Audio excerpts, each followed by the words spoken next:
அதிகமாய் நேசிக்கிற எங்கள் அன்பின் ஆண்டவரே, இந்த அருமையான நேரத்திற்காக நாங்கள் அன்னிதமை ஸ்தோத்திரிக்கிறோம். ஆண்டவரே, கிருபையாய் நீர் கொடுத்த இந்த அருமையான நாளுக்காக மீண்டும் நாங்கள் நன்றி செலுத்துகிறோம், உம்மை ஆராதிக்கின்றோம். ஆண்டவரே, உம்முடைய வசனத்தை நாங்கள் கேட்பதற்காக இந்த நேரத்தில் நாங்கள் கூடியிருக்கிறோம். ஆண்டவரே, நீர் எங்களோடு கூட பேசும் இந்த நாளில் உண்டான செய்தியை எங்களுக்கு நீர் தந்த ஆண்டவரே, உமக்கேற்ற ஒரு வாழ்க்கையில் நாங்கள் வாழ நீர் எங்களுக்கு கற்றுத்தார். எங்களை தாழ்த்துகிறோம். இயேசு கிறிஸ்துவினுடைய விலையேறப்பட்ட நாமத்தில் ஜெபிக்கின்றோம் நல்ல பிதாவே, ஆமென்.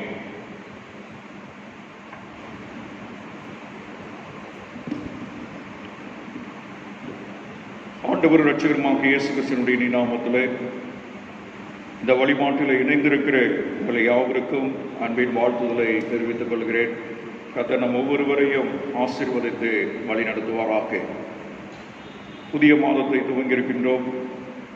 கடந்த 1ஆம் தேதி அச்சம் என்பது நம்முடைய வாழ்க்கையில் இருக்கும் என்று சொன்னால் அவிசுவாசத்தோடு இருப்போம். அஞ்சாமை என்பது நம்முடைய வாழ்க்கையிலே விசுவாசத்தை உறுதி செய்கிறது என்ற செய்தியோடு கூட இந்த மாதத்தை நாம் துவங்கியிருக்கிறோம். இந்த 3ஆம் தேதி முதலாவது வாரம் நீங்களும் நானும் ஆண்டவருடைய சமூகத்திற்குள்ளே இணையும்படியாக கிருபை தந்திருக்கிறார்.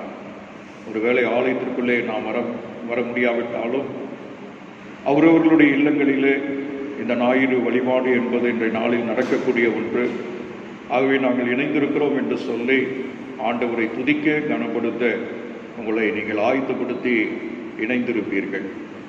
ஆகவே இந்த நாளிலே இந்த மாதத்தில் உங்களையும் என்னையும் ஆண்டவர் அற்புதமாக வழி நடத்துவார். ஆண்டவரோடு கூட நாம் இணைந்திருப்போம். ஒவ்வொரு காலங்களிலும் ஆண்டவர் தான் நம்மை பலப்படுத்தி பாதுகாத்து உயிர்த்தெழுந்த ஆண்டவர் நம்மோடு இருந்து நம்முடைய தேவைகள் எல்லாவற்றையும் சந்தித்து நிறைவாய் கொடுத்திருக்கிறார். ஆகவே உங்களுடைய குடும்பங்களை ஆசீர்வதிப்பார், தொடர்ந்து உங்களுடைய பிள்ளைகளை ஆசீர்வதிப்பார், தொடர்ந்து உங்களுடைய பணிகளை ஆசீர்வதிப்பார். உங்களுடைய எதிர்காலத்தையும் ஆண்டவர் ஆசீர்வதிக்க வல்லவராக இருக்கிறார். நீங்களும் நானும் அவரோடு இணைய வேண்டும் என்பதுதான் இந்த நாட்களிலே. அப்படிப்பட்ட இணைந்து வாழ்ந்து ஆண்டவருடைய சமூகத்திலிருந்து நாம் ஆசீர்வாதத்தை பெற்றுக்கொள்ளுவோம். கர்த்தர் நம்ம ஒருவரையும் ஆசீர்வதிப்பாராக. உயிர்த்தெழுந்த திருநாளுக்கு பின்வரக்கூடியதான 3ஆம் ஞாயிறு இந்த நாளில் தென்னிந்திய திருச்சபை நமக்கு கொடுத்திருக்கிறதான தலைப்பு உயிர்த்தெழுந்த கிறிஸ்துவுடன் அன்றாட வாழ்வில் ஒன்றிப்பு, communion with risen Christ in daily life. அழகான ஒரு தலைப்பு இந்த தலைப்பு. கிறிஸ்தவத்தினுடைய அடிப்படையே இயேசு கிறிஸ்துவினுடைய உயிர்த்தெழுதலில் தான் அடங்கியிருக்கிறது என்பதை நாம் அறிந்திருக்கிறோம். பழைய ஏற்பாட்டினுடைய அடிப்படையில் உயிர்த்தெழுதல் என்ற வார்த்தை இல்லை என்றாலும் உயிர்த்தெழுதல் நிகழ்வுகள் என்ற நிகழ்ச்சிகள் எல்லாம் நடைபெற்று இருக்கிறது. திருமறையிலே மரித்த பின்பு சில உயிர்த்தெழும்பல் இல்லை என்று சொல்லி உயிர்த்தெழுதலை இன்றைய நாட்களிலே இல்லாத ஒரு சூழ்நிலையை உருவாக்கி கொண்டு பேச துணிந்தவர்கள் அநேகம் பேர். ஆனால் திருமறையிலே நமக்கு கொடுக்கப்பட்டிருக்கிறதான சத்தியம் என்ன என்பதை நாம் ஆழமாக உணர்ந்து பார்த்து உயிர்த்தெழுப்பப்பட்டிருக்கக்கூடியதான நிகழ்வுகளை எல்லாம் நாம் அதிகமாக காண முடியும். உயிர்த்தெழுதலை குறித்து குழப்பமான சிந்தனைகள், தவறான போதனைகள் இன்றைக்கு அதிகமாக காணப்படுகிற நிலை இருக்கிறது. அநேக பேர் சொல்லுவார்கள், நாத்திகர்கள் அதிகமாக பயன்படுத்துவார்கள். சில சமயத்திலே உயிர்த்தெழுதலை குறித்து சரியான சிந்தனை கிடையாது. குழப்பமான சிந்தனைகள் எல்லாம் இன்றைக்கு பயன்படுத்துகின்ற ஒரு நிலை. ஆனாலும் நம்முடைய வாழ்விலே உயிர்த்தெழுதல் என்பது நம்முடைய வாழ்க்கைக்கு இன்றியமையாத ஒன்றாக இயேசுனுடைய உயிர்த்தெழுதலின் மூலமாக நமக்கு கொடுக்கப்பட்டிருக்கிற ஒரு வாழ்வு என்பதை நாம் மறந்து விடுவதில்லை. தவறான போதனைகள் மக்கள் மத்தியிலே இன்றைக்கு விதைக்கப்படுகின்றது. உயிர்த்தெழுதலை நம்பாத சதுசேயரை போல இன்றைக்கு அநேக மக்களுக்கு பல்வேறு சந்தேகங்களும் இன்றைக்கு எழுந்து கொண்டிருக்கிறது. இதையும் நாம் பார்க்க முடியும். அநேக பேர் அந்த சந்தேக கண்ணோட்டத்தில் தான் அதிகமாக இருக்கிறார். திருமுறையிலேயே உயிர்த்தெழுதலை அறியாத சீடர்களும் இருந்தார்கள், மக்களும் இருந்தார்கள்.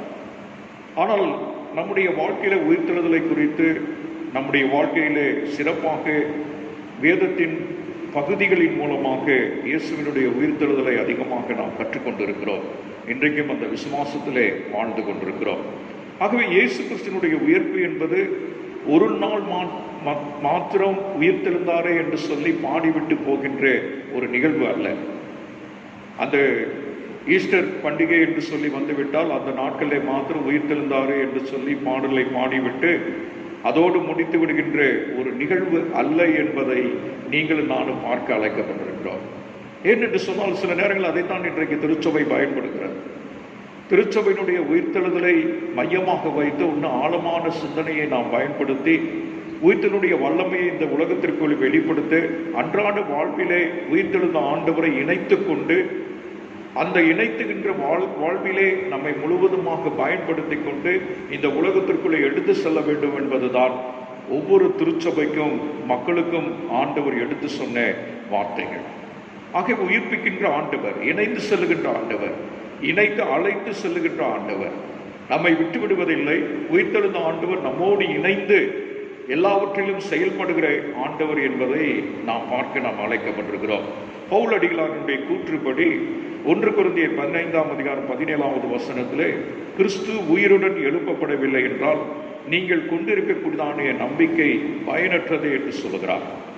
அன்றாட வாழ்க்கையிலே நம்முடைய வாழ்க்கையினுடைய போராட்டத்திலே நம்பிக்கையிலிருந்து நிற்கின்ற போது உயிர்த்த கிறிஸ்து நம்மோடு ஒன்றிணைத்து அல்லது இணைந்து ஒரு புதிய அடையாளங்களை எல்லாம் நம்முடைய வாழ்க்கையிலே கொடுத்து கொண்டிருக்கிறார். இது நம்ம நன்றாக தெரிந்த ஒரு காரியம். நமக்கு அநேக அடையாளங்களையும் நம்பிக்கையும் உறுதிப்படுத்தி நீங்கள் இதில் நிலைத்திருங்கள் என்று சொல்லி உயிர்த்தெழுந்த ஆண்டவர் அன்றாட தேவைகளிலே, இக்கட்டான சூழலிலே, இக்கட்டான வாழ்க்கையினுடைய கட்டங்களிலே வாழ்ந்து கொண்டிருக்கிற போது நம்மை நம்பிக்கைப்படுத்துகிறார். நம்முடைய தேவைகள் எல்லாவற்றையும் நிறைவேற்றுகிறார். நம்முடைய வாழ்க்கையை உண்டான சூழலை அவர் எல்லா விதத்திலும் நான் உங்களோடு இருக்கிறேன் என்பதை வெளிப்படுத்தி காண்பிக்கின்ற அநேக அடையாளங்களையும் அற்புதங்களையும் நம்முடைய வாழ்க்கையிலே பெற்றுக்கொண்டுதான் இருக்கிறோம். ஆகவே மிக முக்கியமான காரியத்தை நம்முடைய வாழ்க்கையிலே பயன்படுத்தி கொள்ள வேண்டும். ஆகவே தான் இந்த தலைப்பு இந்த நாளிலே கொடுக்கப்பட்டிருக்கிறது. ஆகவே இதை மையமாக வைத்து லூக்கா எழுதின நற்செய்தி நூல் 24 அந்த 13வது வசனத்திலிருந்து நாம் வாசிக்க கேட்ட வேத பகுதியை மையமாக வைத்துதான் இந்த நாளினுடைய செய்தி.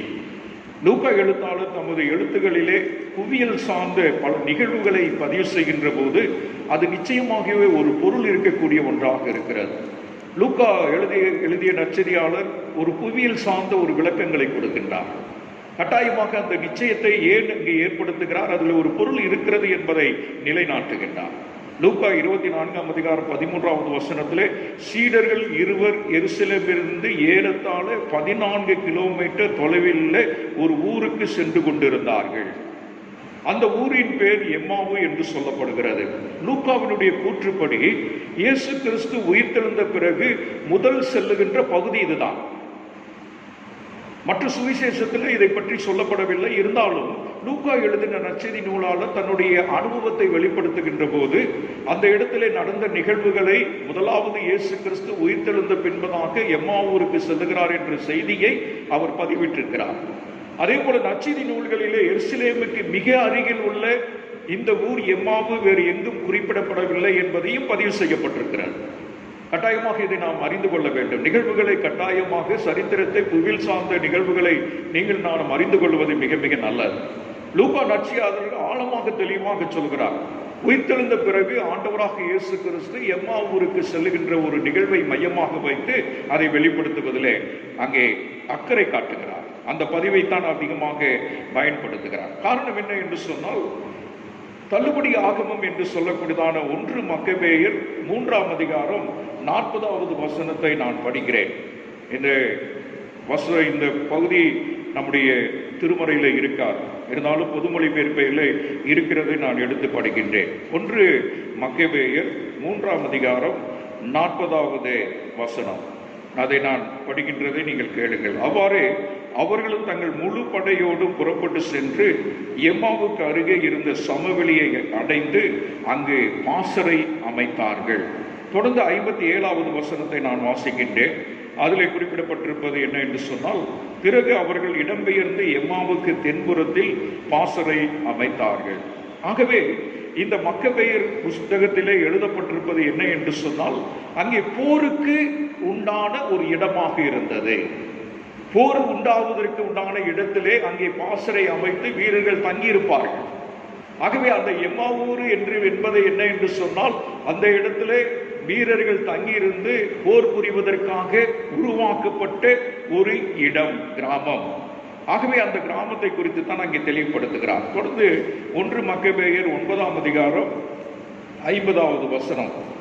1 மக்கபேயர் 9ஆம் அதிகாரம் 50வது வசனம். கதிரவன் மறைமுறை கடுமையாக போர் புரிந்தான், தெமேரு அங்கே முழுவதுமாக மடிந்து போனான் என்று சொல்லி.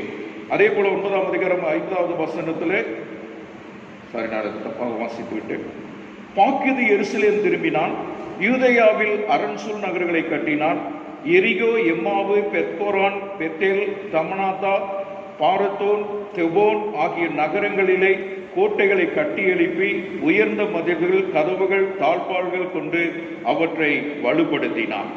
ஆகவே இந்த இடத்துல நாம் பார்க்க வேண்டிய ஒரு காரியம், பாக்கியது எருசலேம் திரும்பினால் யூதேயாவில் அரண்சூழ தங்களுடைய நகர்களை கட்டினவனாக இருந்தான். இந்த எம்மோவு நகரத்திலேயும் என்ன செய்தான் என்று சொன்னால், மதில்களை எழுப்பி அங்கே கதவுகளையும் தாழ்பாள்களையும் போட்டு அவற்றை வலுப்படுத்தினவனாக இருந்தான். ஆகவே இந்த இடம் சிறப்பு வாய்ந்த ஒரு இடம். இந்த இடத்திலே போர் புரிவதற்காக அமைக்கப்பட்ட ஒரு இடம்.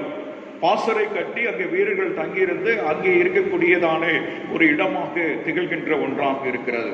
எதற்கென்று சொன்னால், இஸ்ரவேலுக்கு தொல்லை கொடுப்பதற்காகவே இந்த இடத்தை அவர்கள் பயன்படுத்தி கொண்டிருந்தார்கள். மீண்டுமாக 1 மக்கபேயர் 9ஆம் அதிகாரம் 51வது வசனத்தை நான் வாசிக்கின்றேன். இஸ்ரவேலுக்கு தொல்லை கொடுக்க அந்த நகரங்களில் காவற்படையை நிறுத்தினான். இது அங்கே தெளிவாக சொல்லுகிறது.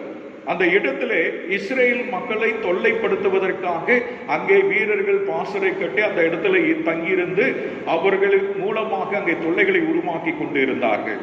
ஆகவே எருசலேமினுடைய மிக அருகில் உள்ள இந்த பகுதி போருக்கு மாத்திரமே பயன்பட்டு இருந்ததான ஒரு இடம்.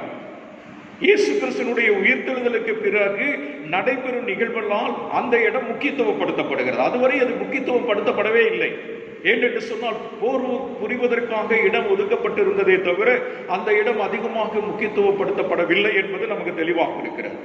ஆகவே இயேசு கிறிஸ்துவினுடைய உயிர்த்தெழுதலுக்கு பின்பதாகத்தான் அந்த இடம், அவர் சென்ற பின்புதான் அந்த எம்மாவூர் என்பது அங்கே முக்கியத்துவப்படுத்தப்படுகின்ற ஒன்றாக இருக்கிறது. 11 கிலோமீட்டர் மாத்திரமே அந்த தொலைவு, 16 பர்லாங்கு என்று சொல்லுகிறார்கள்.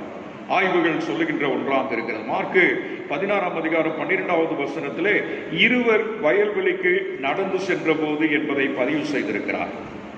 அந்த நிகழ்வும் எல்லா இடங்களிலும் நகர்த்தித்தான் அதிகமாக முக்கியத்துவம் கொடுக்கப்பட்டு இருக்கிறதாக இருக்கும். எல்லா நிகழ்ச்சிகளும் முக்கியமாக அதிகமாக கொடுக்கப்பட்டிருப்பது நகரத்திலே தான் அதிகமாக இருக்கும். கிராமத்தின் மக்களுக்கு கொடுக்கப்படுகிறதான நிகழ்வுகள்லாம் குறைந்துதான் காணப்படும். ஆகவே இந்த இடத்துல நகரத்திற்கு மாத்திரம் முக்கியத்துவம் கொடுக்காதபடி இயேசு கிறிஸ்துவினுடைய உயிர்த்தெழுதல் நகரத்தில் இருந்து சிறிய ஊருக்கு செல்லுகின்றதாக இருக்கிறது. அவருடைய பார்வை எப்படிப்பட்ட பார்வை என்பதை வெளிப்படுத்துகிறார்.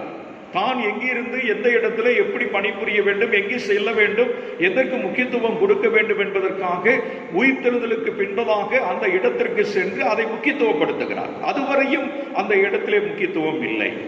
ஆகவே இயேசு கிறிஸ்து நகரத்திற்கு மாத்திரமல்ல, அங்கே இருக்கக்கூடியதான கிராமத்துக்கும் ஒரு முக்கியத்துவம் கொடுக்கப்பட்டு அந்த இடத்திலே போய் சென்று தன்னுடைய உயிர்த்தெழுதலினுடைய அந்த காட்சியை அங்கே வெளிப்படுத்தி அதன் மூலமாக இந்த நிகழ்வு ஆழமான ஒரு பதிவை நமக்கு கற்றுக் கொடுக்கக்கூடிய உண்மையாக இருக்கிறது என்பதை நாம் மறந்துவிடக்கூடாது. இயேசுனுடைய பிறப்பு ஞானியர்கள் எங்கே போய் தேடினார்கள்? மாளிகையிலே போய் தேடினார்கள். அங்கே போய் நகரத்திலே இருக்கக்கூடியதான இடத்தை போய் பார்த்தார்கள். ஆனால் இயேசு கிறிஸ்துவினுடைய பிறப்பு ஒரு சிறிய ஊரிலே தான் அவர் பிறந்தார் என்கின்ற செய்தியும் நமக்கு நன்றாக தெரிந்த ஒரு காரியம். அதே போலதான் இயேசு கிறிஸ்துவும் தமது திருப்பணியை கடநிலைக்குத்தான் முதன்மை இடம் கொடுத்திருந்தார் என்பதையும் நாம் அறிந்திருக்கிறோம். எவ்வளவு ஒரு உண்மை பாருங்கள். உயிர்த்தெழுதலுக்கு பின்பதாக அந்த கடநிலை மக்களுக்கு மாத்திரம் தன்னுடைய பணிகளை செய்வதற்காக அங்கே கொண்டு செல்லுகின்றார். அதே போல இயேசுனுடைய பிறப்பு என்பதும் கடைநிலை இருக்கக்கூடியதான மேய்ப்பர்களுக்கு அந்த இடத்திலே தான் அவருடைய முதல் அந்த பிறப்பினுடைய நிகழ்ச்சி அங்கே கொடுக்கப்படுகின்ற ஒன்றாக இருக்கிறது என்பதை நாம் மறந்துவிடக்கூடாது. ஆகவே திருப்பணி கடைநிலையிலே அந்த கிராமத்திலே ஒதுக்கப்பட்ட ஒரு இடத்திலே அந்த பாசறையாக அமைக்கப்பட்டதான அந்த இடத்திலே ஆகவே முக்கியத்துவம் படுத்தக்கூடியதான நிலை உயிர்த்தெழுதலுக்கு பின்பதாகத்தான் கொடுக்கப்படுகிறது என்பதை இந்த பகுதியின் மூலமாக நாம் புரிந்து கொள்ள முடியும். இந்த எம்மாவுக்கு எருசலேமில் இருந்து மிக அருகில் ஊர் என்று சொல்லக்கூடியதான ஆய்வுகள் குறிப்பிடுகின்ற போது ஒருவேளை இந்த ஊர் இன்றைக்கு இருப்பது போல நகரத்திற்கு மிக அருகில் இருக்கும் அடித்தட்டு மக்கள் வாழ்கின்ற ஒரு பகுதியாக இருந்திருக்கலாம். இன்னைக்கு நீங்கள் நானும் பார்ப்போம் என்று சொன்னால் இந்த சிங்கநல்லூரினுடைய பகுதியில் இருக்கக்கூடியதான பல கிராமங்கள் உண்டு. ஒதுக்கப்பட்ட கிராமங்கள் இருக்கிறது. அதே போல அறியாத கிராமங்களும் இருந்து கொண்டிருக்கிறது. அடித்தளத்திலே வாழ்ந்து கொண்டிருக்கிற பகுதிகளும் இன்றைக்கு அதிகமாக இருந்து கொண்டிருக்கிறது. கவனிப்பாரற்று இருக்கக்கூடியதான இடங்களும் இருந்து கொண்டிருக்கிறது. ஆனால் இந்த பகுதியும் இப்படிப்பட்டதான சூழ்நிலையில் இருந்த போதுதான் இதை உணர்த்தக்கூடிய வகையிலே உயிர்த்தெழுதலினுடைய அனுபவத்தை அந்த பகுதிக்கு முக்கியத்துவம் படுத்தப்படுகின்ற ஒன்றாக இருக்கிறது. இது போன்ற மக்கள் இன்றைக்கு அநேகம் பேர் பல இடங்களிலே வாழ்ந்து கொண்டிருக்கிறவர்கள் தான் பேர் தேர்ந்திருக்கும். ஆனால் இன்றைக்கு அதை குறித்து அதிகமாக விரும்புகின்ற மக்கள் இன்றைக்கு கிடையவே கிடையாது. நகரத்திலே இருந்தால் போதும் எங்களுடைய வாழ்க்கை, அந்த கிராமத்தை பற்றி எங்களுக்கு அக்கறை கிடையாது, அங்கே இருக்கிற மக்களை பற்றி எங்களுக்கு அக்கறை இல்லை. அந்த மக்கள் வாழ்ந்திருந்தால் என்ன, வாழாவிட்டால் எங்களுக்கு என்ன, அவர்களை பற்றி நாங்கள் அக்கறை கொள்ள வேண்டிய அவசியம் இல்லை என்று சொல்லக்கூடியதான நிலையிலே இன்றைக்கு நகரத்தில் இருக்கக்கூடியதான மக்கள் சுகபோகமான வாழ்க்கையை வாழ்ந்து கொண்டிருக்கிற ஒரு நிகழ்வு. ஆனால் இயேசுவினுடைய பார்வை நகரத்தில் இருந்து ஒதுக்கப்பட்டதான தள்ளப்பட்டதான அறியாத ஒரு எம்மாவூரினுடைய இடத்திற்கு சென்று அந்த இடத்திலே தன்னுடைய முக்கியத்துவத்தை அங்கே வெளிப்படுத்தி காண்பிக்கின்றவராக இயேசு இருக்கின்றார். இயேசு தன் திருப்பணி காலங்களிலே போக வேண்டும் என்று விருப்பப்பட்டு ஒருவேளை முடியாத ஒரு ஊராக இருந்திருக்கலாம். அவர் விருப்பப்பட்டு இருப்பார். ஒருவேளை அந்த சூழ்நிலையிலே போக முடியாத ஒரு ஊராக அல்லது இருந்திருக்கலாம். அல்லது இயேசு சென்று பதிவு செய்யாமல் அங்கே சென்றிருக்கக்கூடியதான ஒரு வாய்ப்பு கிடைத்திருக்கும், அதை பதிவு செய்யாமலும் இருந்திருக்கலாம். எது வேணாலும் அந்த நிகழ்வு நடந்திருக்கலாம். ஆனால் உயிர்த்தெழுதலுக்கு பின்பதாக இயேசு கிறிஸ்துனுடைய அந்த பணி அந்த இடத்துல தொடங்குகின்ற போது அங்கே முக்கியத்துவப்படுத்தப்படுகின்ற ஒரு நிகழ்வையும் நாம் அழைக்கணும். ஆகவே தான் இந்த லூக்கா முழுவதுமாக இந்த பகுதியை முக்கியத்துவப்படுத்தி அதை வெளிப்படுத்துகின்றவராக இருக்கிறார். நம்முடைய பகுதிகளிலே அடையாளம் இழந்த ஊர்களுக்குத்தான் அன்றைய மிஷனரிகள் வந்தார்கள். அங்கேதான் போனார்கள். நகரத்திற்கு கொண்டு வரப்படவில்லை. அவர்கள் நகரத்திற்கு முக்கியத்துவம் அவர்கள் கொடுக்கவே இல்லை.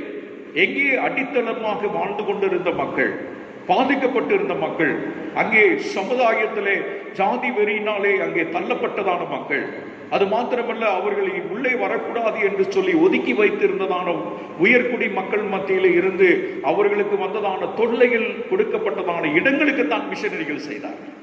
அப்படிப்பட்டதான பணிகள் தான் அந்த ஊரோடு கூட அவர்கள் ஒன்றிணைத்து அங்கேயே தங்கிக் கொண்டு அவர்களுக்கு செய்தியும் விடுதலை வாழ்வையும் குறித்து அங்கே பகுதியில் இருக்கக்கூடியதான மக்களுக்கு வாழ்வு கொடுத்தவர்களாக இருந்தார்கள்.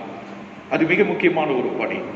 அன்றைக்கு இயேசு கிறிஸ்து என்ன செய்தாரோ அந்த பணிதான் அந்த மிஷனரிமார்கள் தங்களுடைய வாழ்க்கையின் முழுவதுமாக அந்த மக்கள் மத்தியிலே தங்களை இணைத்துக் கொண்டு அவருடைய வாழ்வுக்காக பாடுபட்ட மக்களாக இருந்தார்கள்.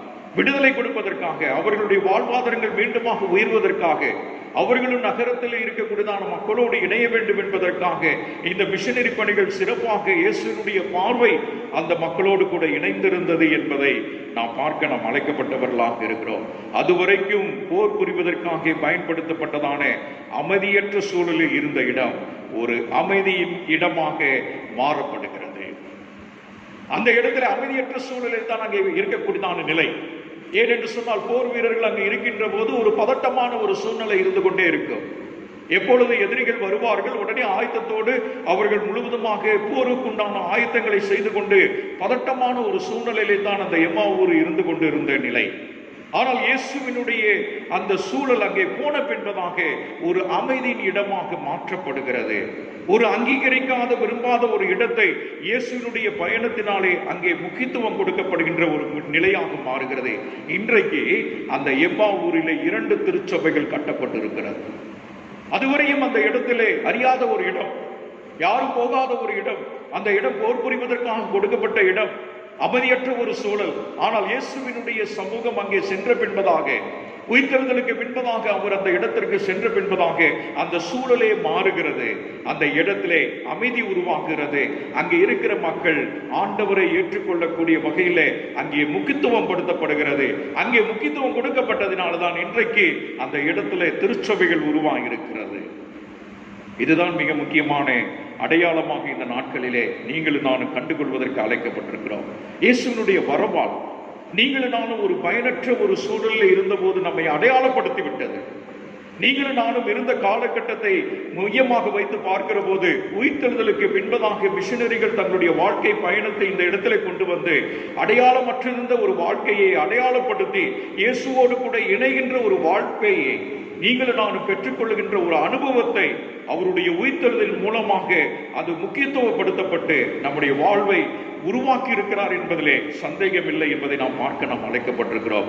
ஆகவே இயேசுனுடைய வரவால் அடையாளம் பெற்றதை போல நம்முடைய பகுதிகளிலே அடையாளமற்ற ஊர்களுக்கு நற்செய்தியை அறிவித்து சொல்லுவதற்காகத்தான் உங்களையும் என்னையும் ஆண்டவர் அடையாளப்படுத்தி இருக்கிறார். உங்களையும் என்னையும் ஆண்டவர் இந்த உலகத்திற்குள்ளே அடையாளப்படுத்தி அந்த அடையாளத்திற்குள்ளாக உங்களை என்னையும் ஆண்டவர் இந்த இடத்திலே தகுதிப்படுத்தியிருக்கிறார் என்பதை நாம் பார்க்க அழைக்கப்பட்டோம். ஆகவே அடையாளப்படுத்தாத ஒரு ஊரை காண்பிக்கக்கூடிய வகையிலே உங்களையும் என்னையும் அந்த இடங்களுக்கு செல்வதற்காக ஆண்டவர் நம்மை தேர்ந்தெடுத்திருக்கிறார் என்பதை நாம் மறந்துவிடக்கூடாது. இரண்டாவது பாருங்கள், லூக்கா எழுதின நற்செய்தி நூல் 24ஆம் அதிகாரம் 13வது வசனத்தை நாம் பார்க்கிற போது, அந்த இடத்திலே சீடர்கள் இருவர், இளையப்பா என்னும் பெயர் உள்ள ஒருவர். தொடர்ந்து அந்த பகுதியிலே நாம் முழுவதுமாக படித்து பார்க்கலாம். 18வது வசனம் வரையும் 12 சீடர்களாக இயேசுவோடு இருந்தவர்கள், இவர்கள் பெயர் இடம்பெறவில்லை. இயேசுவினுடைய பல சீடர்கள் ஒருவராக இவர்கள் இருந்திருக்க வேண்டும். கிளையாப்பாவோடு கூட வந்த நபர் பெயர் குறிப்பிடப்படவில்லை. ஒருவேளை வந்தவர் ஒரு பெண் சீடராக இருந்திருக்கலாம் என்று சொல்லி ஒரு ஐயம் எழுகின்ற ஒன்றாக இருக்கிறது. இவர்கள் இருவரும் பிரபலமற்றவர்களாக இருந்ததால்தான் தைரியமாக எருசலேமில் இருந்து எம்மாவு நோக்கி அவர்கள் பயணிக்க முடிந்ததாக இருந்தது. இவர்கள் பயனற்றவர்களாக இருந்தார்கள். ஆகவே பிரபலமானவற்றவர்களாக இருந்தபடினாலே இவர்கள் தைரியமாக எருசலேமிலிருந்து எம்மாவுக்கு அவர்கள் பயணப்பட்டு வரக்கூடிய ஒரு நிலையும் அங்கே இருந்தது. அது மாத்திரமல்ல, இயேசு கிறிஸ்துவினுடைய மரணம் தொடர்பான நிகழ்வுகளை தைரியமாக வழியில் பேசிக்கொண்டு அவர்கள் செல்ல முடிந்ததாக இருந்தது. லூக்கா 24ஆம் அதிகாரம் 14வது வசனத்திலே பாருங்கள். அங்கே அவர்கள் தைரியமாக பேசிக்கொண்டு வந்தார்கள். இயேசுவினுடைய அந்த மரணத்தை குறித்து பேசிக்கொண்டு வந்தார்கள். அந்த நிகழ்வுகளை குறித்து அவர்கள் பேசிக்கொண்டு வந்தார்கள். அந்த நிகழ்வுகளோடு கூட அவர்கள் இணைந்து கொண்டு வந்தவர்களாக இருந்தார்கள். இயேசு கிறிஸ்துவினுடைய நீதியான செயல்பாட்டில் அதிக பற்றுள்ளவர்களாகி அவரது மரணத்தின் வழியாக சீக்கிரத்திலே இந்த இடத்திலே முற்று பெற்று விட்டதே என்கின்ற கேள்வியோடு கூட இவர்கள் பயணிக்கின்றவர்களாக இருக்கிறார். அந்த இதிலே அதிகமாக பற்றுள்ளவர்கள். ஆகவே இயேசுனுடைய மரணத்தோடு கூட அவருடைய கல்லறையோடு கூட முடிந்து விட்டது என்று சொல்லக்கூடியதான நிலையிலே இவர்கள் இந்த வழியாக அவர்கள் பேசிக்கொண்டு வரக்கூடியதான நிகழ்வும் இந்த இடத்திலே குறிப்பிடப்படுகின்றதாக இருக்கிறது. 15வது வசனத்திலே பாருங்கள். அடையாளமற்ற இவர்களோடு இயேசு நெருங்கி அவர்களோடு கூட கடந்து சென்றவராக இருந்தார். அடையாளமற்ற இவர்களோடு கூட இயேசு கிறிஸ்துவனுடைய பயணம் அவர்களோடு கூட கடந்து வருகின்றதாக இருக்கிறது. அடையாளம் இழந்தவர்களோடு உயிர்த்த கிறிஸ்து தன்னை இணைத்துக் கொள்ள விரும்புகிறார் என்பதை இங்கே தெளிவுபடுத்துகின்றார். அதுதான் மிக முக்கியமான பணி என்பதை ஆண்டவர் இயேசு கிறிஸ்து உயிர்த்தெழுதலின் மூலமாக அந்த எம்மாவூருக்கு சென்று கொண்டிருந்தான இருவரோடு கூட தங்களை ஒன்றிணைத்துக் கொண்டு அதை நிகழ்வை நமக்கு எடுத்து காட்டுகின்றவனாக இருக்கிறார்.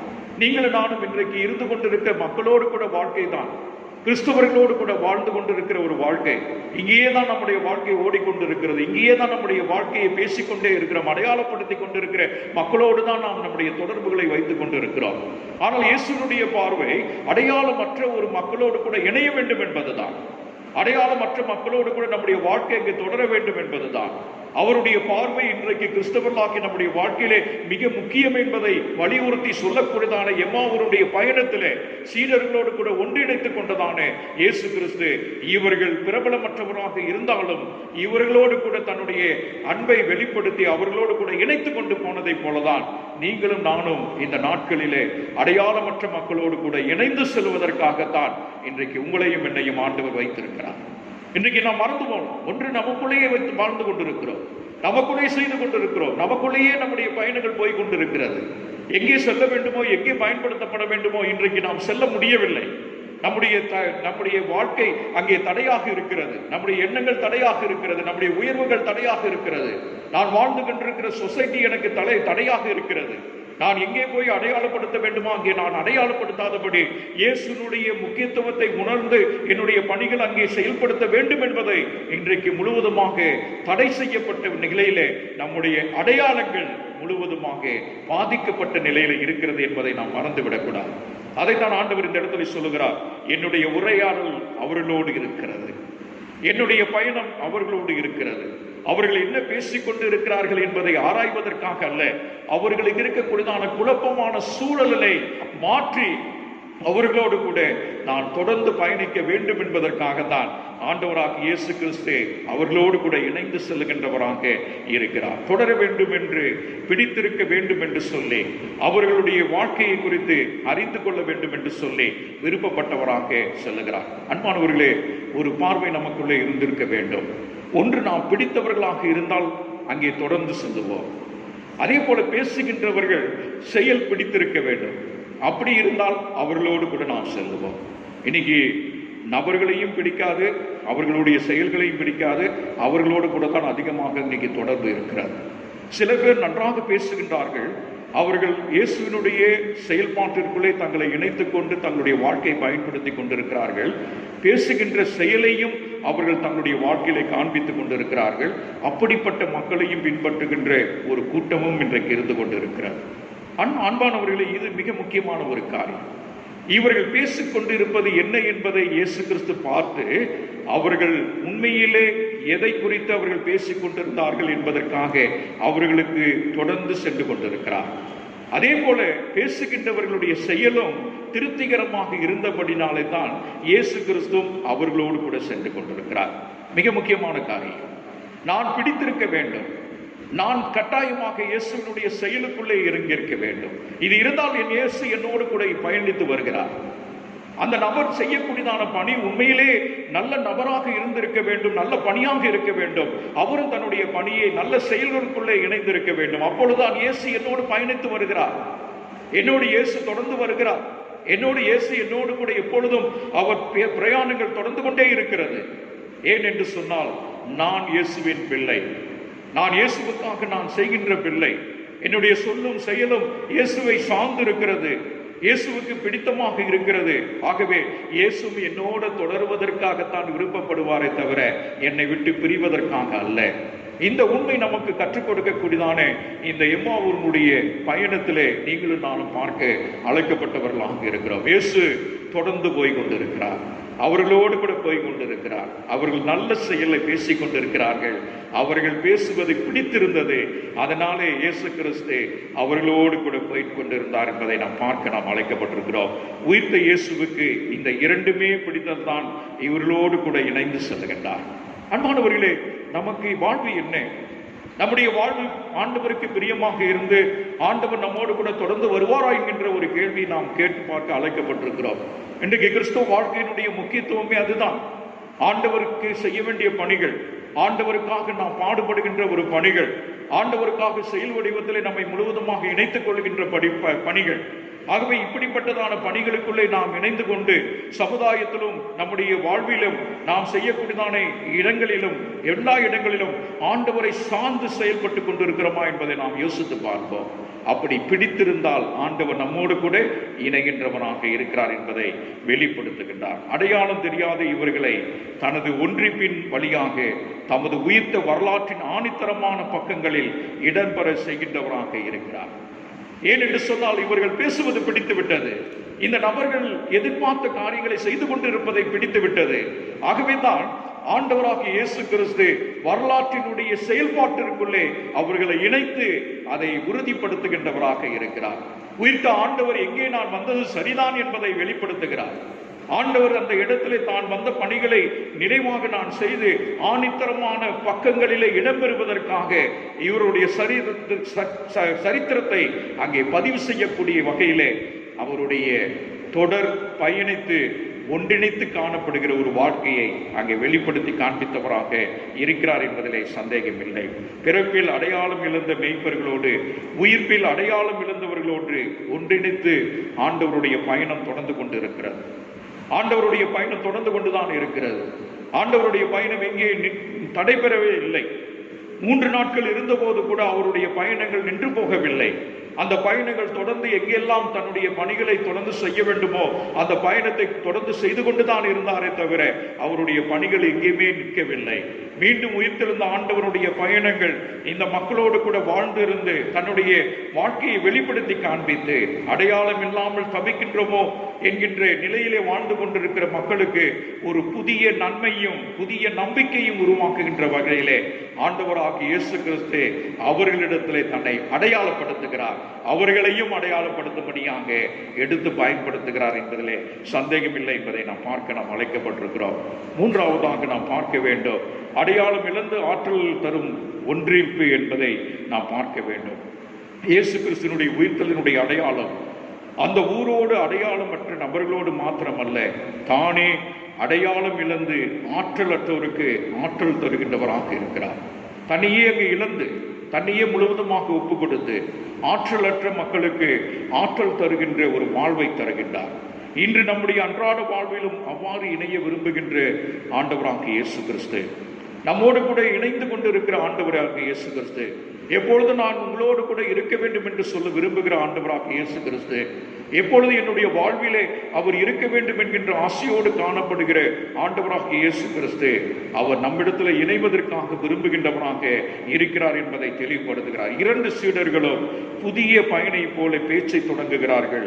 லூக்கா 24ஆம் அதிகாரம் 17வது வசனத்திலே அவர் அவர்களை நோக்கி, யாரை பற்றி பேசிக் கொண்டிருக்கிறீர்கள்? என்ன நடந்தது? தொடர்ந்து 19வது வசனத்தில் என்ன நடந்தது என்று கேட்டார். தொடர்ந்து அவர்களோடு உறவாடி உறவை பலப்படுத்துவதற்கான முயற்சிகளை செய்கின்றார். முகவாட்டமாக இருந்ததை பார்த்தவுடனே தன்னை யார் என்று வெளிப்படுத்தாமல் அவரை குறித்து பேசின போதும் அவர்களுடைய முகமாட்டத்தை மாற்றுவதையே நோக்கமாக கொண்டிருந்தார். அவர்கள் முகமாட்டமாக இருக்கிறார்கள் என்பது நன்றாக தெரிந்து கொண்டார் ஆண்டவர். அவர்கள் யாரை பற்றி பேசிக்கொண்டு வந்து கொண்டிருக்கிறார்கள் என்பதையும் அறிந்து கொண்டார்.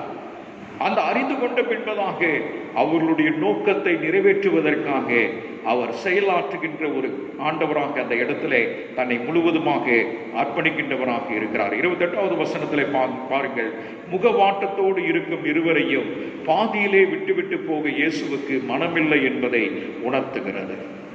பாதியிலே அவர் விட்டுவிட்டு போக வேண்டும் என்கின்ற மனசு எப்பொழுதும் இயேசுவுக்கு இல்லை என்பதை வெளிப்படுத்துகின்ற ஒரு வேத பகுதி. எப்பொழுது நம்மோடு இருக்கிற ஆண்டவர் நம்மை விட்டு போக மாட்டார். நான் எப்பொழுதும் உங்களோடு கூட இருக்கிறேன் என்பதை தெளிவுபடுத்துகின்ற வகையிலே பயணத்தை நான் தொடர்வதற்காகத்தான் இருக்கிறேன். இவர்கள் முகமாற்றலாக இருந்து கொண்டிருக்கிறார்கள். ஆகவே முகமாற்றலை நான் அவர்களுக்கு முற்றிலுமாக மாற்றி அவர்கள் நோக்கத்தை நான் நிறைவேற்றும் என்பதற்காக ஆண்டவராக இயேசு கிறிஸ்து எப்பொழுதும் நம்மோடு கூட தொடர்பு படுத்தி கொண்டுதான் இருக்கிறார் என்பதை உணர்த்துகின்ற இந்த வேத பகுதியை நாம் பார்க்க அழைக்கப்பட்டிருக்கிறோம். இந்த நிகழ்வாதை தான் எடுத்து சொல்லப்படுகிறது.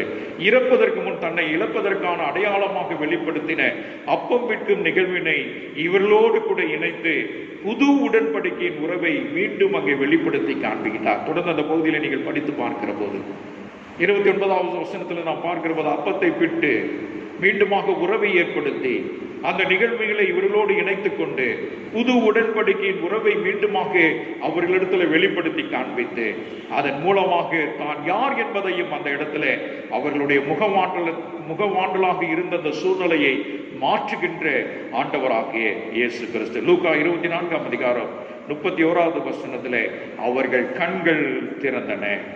Under eyes are open. அவருடைய கண்கள் எல்லாம் திறந்து பார்த்தது. அதுவரையும் அவர்கள் யார் என்பதை, இயேசு யார் என்பதை அறிந்து கொள்ளவில்லை. எப்பொழுது அப்பத்தை விற்கின்றாரோ அவர்களோடு கூட ஒரு புதிய உடன்படிக்கை ஏற்படுத்தி கொண்டு அந்த உடன்படிக்கையின் மூலமாக உறவை அங்கே புதுப்பிக்கின்றார்களோ அந்த சூழ்நிலையிலே அவருடைய கண்கள் திறந்ததாக காணப்பட்டது. தான் யார் என்பதை வெளிப்படுத்தி காண்பிக்கின்றார். நான் யார் என்பதை பார்த்துக் கொள்ளுங்கள் என்று சொல்லி அந்த இடத்திலே வெளிப்படுத்தி அடையாளம் கண்டு கொண்டார்கள், ஆற்றல் பெற்றார்கள். பர்னிங் எக்ஸ்பீரியன்ஸ், உடனே கொழுந்து விட்டு எரிகின்ற ஒரு அனுபவம் அவர்களுக்குள்ளே வந்தது.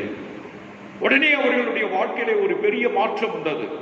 உடனே அவர்கள் எழுந்து பேசக்கூடியவர்களாக தங்களுடைய வாழ்க்கையில இருந்தது. அதை எப்படி வெளிப்படுத்துகிறார்கள் என்று சொன்னால், எருசலேமில் இருந்து முகவாட்டத்தோடு வந்த இவர்கள் மீண்டுமாக அவர்கள் எருசலேமுக்கு முகவாட்டத்தோடு அல்ல, புத்துணர்வு பெற்றவர்களாக சந்தோஷத்தோடு புறப்படுகின்ற ஒரு அனுபவத்தை அவர்கள் பெற்றுக் கொள்கிறார். அதுதான் கொழுந்து விட்டு எரியக்கூடிய ஒரு அனுபவம் அவர்களுக்குள்ளே உருவானது. இதைத்தான் லூக்கா 24ஆம் அதிகாரம் 31வது வசனத்திலே 33வது வசனத்தில், அந்நேரமே அவர்கள் புறப்பட்டு எருசலேமுக்கு திரும்பி போனார். Back to Jerusalem. அவர்கள் திரும்பி போகக்கூடியதான ஒரு வாய்ப்பும் அவர்கள் பெற்றுக்கொண்ட ஒரு அனுபவத்தை நாம் நாம் அழைக்கப்பட்டிருக்கிறோம். யாத்திராகமம் 40ஆம் அதிகாரத்தை நாம் எடுத்து பார்க்கலாம். கடவுள் எப்படி இஸ்ரேல் மக்களுக்கு தமது பிரசனத்தை வெளிப்படுத்தினார் என்பதை அங்கே கற்றுக்கொள்ள முடிகிறது. யாத்திராகமம் 40ஆம் அதிகாரம் 34வது வசனத்திலே கர்த்தருடைய மகிமை நிரம்பி இருந்தது. அங்கே 38வது வசனத்திலே பகலிலே மேகம், இரவிலே நெருப்பு அவர்கள் மேல் தங்கி இருந்தது. அந்த கூடாரத்தின் மேலே தங்கி இருந்ததாக இருந்தது. கடவுளுடைய மகிமை மேகத்தை தரிசிக்கிறவர்களாக அங்கே காணப்படுகின்ற ஒரு நிலை இருந்தது. எல்லாருடைய கண்களும் அவரை கண்டதாக காணப்படுகின்ற ஒன்று அனுபவத்தையும் அந்த இடத்துல வெளிப்படுத்துகின்றதாக இருக்கிறது. ஆண்டவர் நம்மோடு கூட நம்முடைய பயணத்தில் உடன் வருகிறார் என மக்கள் உணர்ந்து கொண்டவர்களாக இருந்தார்கள். அதுவரையும் அவருடைய வாழ்க்கையிலே உணர்வு என்பது இல்லை. அந்த இடத்துல இரவும் பகலும் எப்படிப்பட்டதான நிலையிலே தங்களை வழிநடத்தி சென்றார். கடவுளுடைய அந்த பிரசனம் அவர்கள் மேல் தங்கியிருக்கின்ற அனுபவத்தை அவர்கள் பார்த்த பின்பதாக அவர்கள் கண்கள் திறக்கப்பட்டது. அவர்கள் கடவுளை கண்டவர்களாக காணப்படுகின்ற ஒரு நிகழ்வைத்தான் யாத்திராகமம் 40ஆம் அதிகாரம் 33வது வசனத்திலிருந்து நாம் வாசித்த கேட்ட பகுதியிலே இணைந்திருக்கிறது. அவருடைய ஒன்றிப்பு இஸ்ரேல் மக்களோடு எவ்விதம் காணப்பட்டது என்பதை உண்மையை அங்கே நாம் பார்க்கக்கூடியவர்களாக இருக்கிறோம். கூடாரம் நடுவில் தேவ கூடாரம் அங்கே உறுதியாக நின்றது.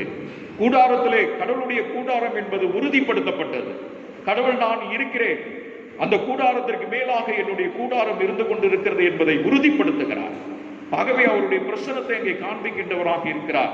நான் உங்களோடு கூட இருக்கிறேன் என்று சொல்லி வழிகாட்டுதல் அன்றி வழி தவறி கிடந்தவர்களுக்கு தேவன் ஒரு வழிகாட்டியாக இருக்கிறார் என்பதை அந்த பகுதியிலே சுட்டி காட்டப்படுகின்ற உண்மையாக இருக்கிறது. வழிகாட்டுதல் அன்றி அவர்கள் வழி தவறி கிடந்தவர்களுக்கு நான் தான் வழிகாட்டி என்பதை அந்த இடத்திலே வெளிப்படுத்துகின்றார்.